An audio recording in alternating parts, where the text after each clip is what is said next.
So I'm going to show how to remove the gearbox and lifting arms on the Maxxfan. Apparently the gearbox is kind of weak and breaks fairly often on mine, as well as the gearbox being broken. The lifting arm on this side, the weld broke free, causing the gearbox to fail. So I'm going to replace all of that. And forgive my filthy roof. We're coming out of winter and I've got a bunch of trees and haven't had a chance to wash my van yet. Okay, here we go. The first thing you want to do is try to raise it as high as it'll go, even though it doesn't want to raise very well. But then you'll get up in here and remove these two screws. I've got one of them removed already. A couple of things that I forgot to mention that I will here. I didn't show the removal of the arms from the slots in this, the lifting arms, and you just spring them sideways slightly until the little pivot pulls out of the slot, and then you can lift this all the way up. And my vent gets pinched right here between the hinge and the solar panel, and so when I lifted it up, I actually just wedged a stick in there to keep it from flopping down, which you will see in the videos coming up.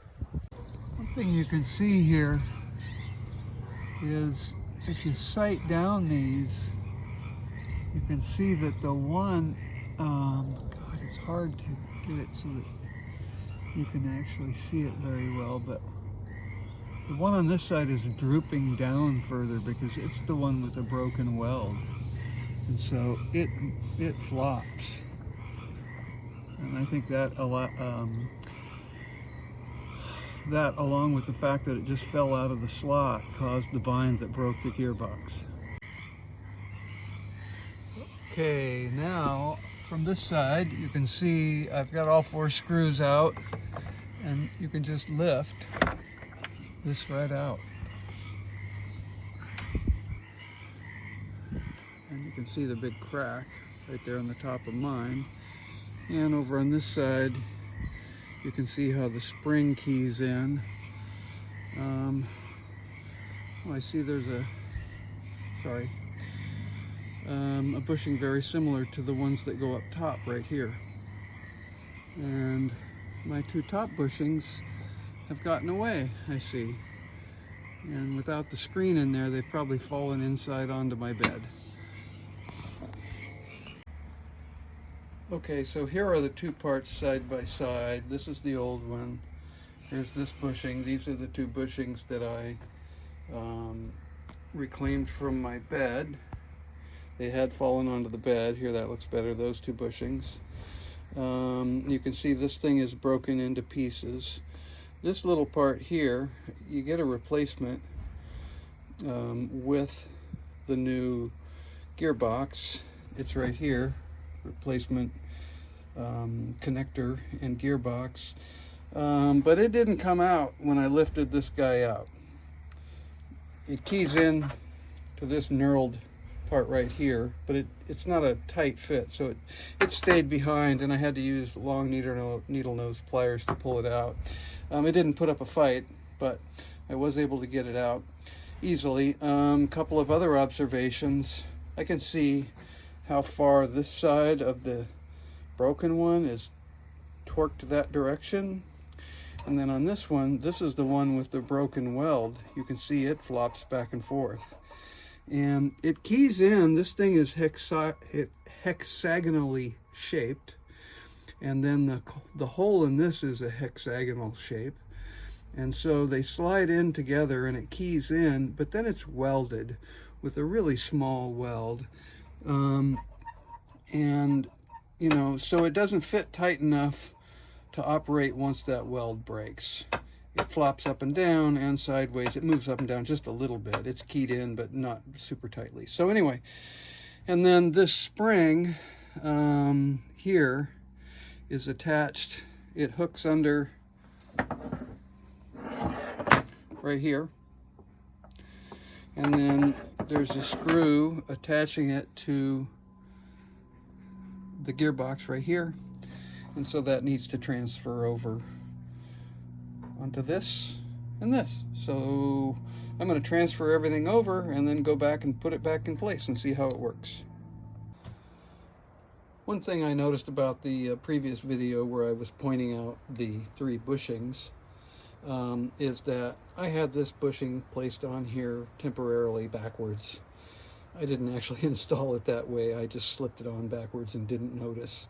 So yeah, you can put them on the right way when you install yours, like I did. Okay, the instructions say to rotate this all the way to the down position. So, and this is the direction that's all the way down. It turns this thing counterclockwise. And then they want you to rotate it until the bottom is parallel with the bottom of the bracket, like that. And then they want you to slide it on to here so that the arm is essentially horizontal. Now the interesting thing about this is that this is not how mine was oriented when I pulled it out of the van. This was actually up at an angle. So I'm going to have to see, hopefully these instructions don't cause this thing to snap or something. And then the next thing I need to do is pull this down and hook it under here. So I'll do that off camera since I can't hold the camera and do that. I've hooked it under there. And now I'm going to put the bushings on, slip the bushing on here, and carry it back to the van and see what happens. Okay, so I put the little round adapter on that goes between the gearbox and the manual knob below, and you can see it's rocking. So I think I need to go inside, and it's not seated fully. I need to go inside and rotate that knob just a little bit so it'll drop in.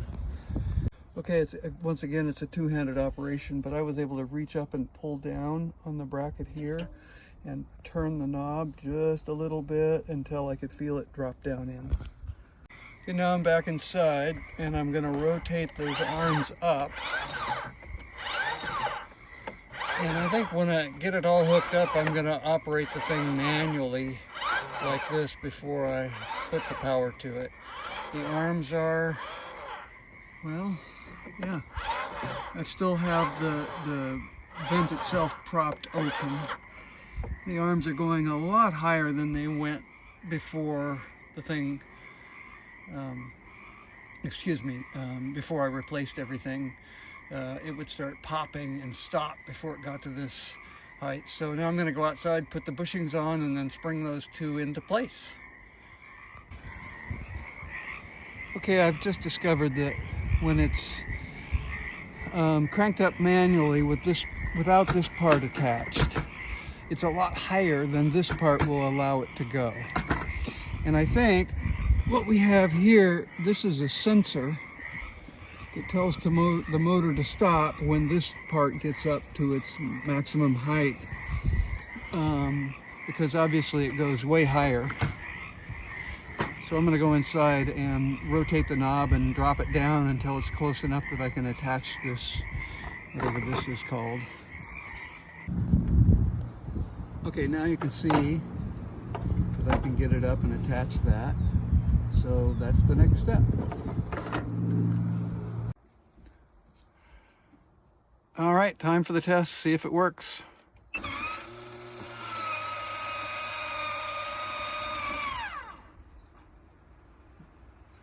Okay, push the button and see if it closes properly.